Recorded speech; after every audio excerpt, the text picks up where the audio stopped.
Abraham s'approcha et dit, feras-tu aussi périr le juste avec le méchant? Peut-être y a-t-il 50 justes au milieu de la ville. Les feras-tu périr aussi, et ne pardonneras-tu pas à la ville à cause des 50 justes qui sont au milieu d'elle?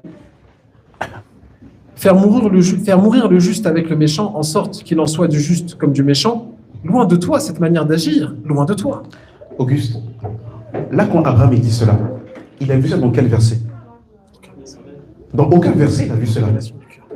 En fait, Abraham connaissait le cœur du père. C'est pour ça qu'il est énervé quand les enfants ils font des bêtises. La maman elle arrive au milieu. Non, non, non, s'il te plaît, s'il te plaît, s'il te plaît. Abraham, c'est ce qu'il a fait ici. Il intercède. Et Moïse a fait la même chose aussi. Quand le peuple a fait le veau d'or et que le Seigneur a voulu les détruire, Moïse a dit, non, non, s'il te plaît, s'il te plaît, s'il te plaît, non, Seigneur, Seigneur, fais pas ça, fais pas ça. Vous avez vu ce cœur d'intercesseur là? En fait, c'est plus que la prière là. Là, c'est les entrailles. C'est les entrailles. Parce que des fois, tu peux passer 4 heures dans la prière sans être un intercesseur. L'intercesseur, c'est celui qui a les entrailles du Père. C'est pas la longueur de la prière.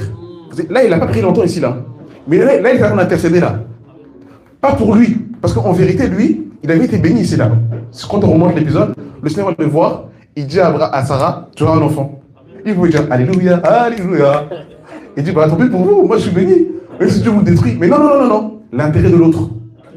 L'intérêt de l'autre. C'est-à-dire qu'il a reçu sa bénédiction, mais il ne se contente pas à sa propre bénédiction. Il veut que les autres soient sauvés aussi. Et là, il dit, mais attends, mais... Et il ne connaît pas les gens de Sodome et Gomorrhe. Là, on parle d'une ville que Abraham ne connaît pas. Il sait que l'autre est là-bas, mais il ne connaît pas les habitants. Et c'est là que c'est fort. Il dit, mais est-ce que tu vas détruire le juste et l'injuste? C'est pour ça qu'on voit que même quand le Seigneur frappe, il fait la distinction entre le juste et l'injuste. Et rappelez-vous, lors de la 10e plaie, les fils du Seigneur ont été épargnés. C'est beau. Donc en fait, on voit que quand le Seigneur exerce un jugement, il est toujours dans le discernement entre le juste et l'injuste. Et là, il dit, mais s'il y a 50 justes, Seigneur, est-ce que tu vas détruire Sodome et Gomorrhe?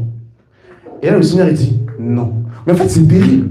Malgré le péché de Sodome et Gomorrhe, à cause des 50 justes, le Seigneur peut enlever son jugement. Et j'aimerais te dire une chose, mon frère, ma soeur. Quand tu es juste, l'iniquité de ta famille, des fois, le Seigneur peut épargner de châtier ta famille à cause de ta justice.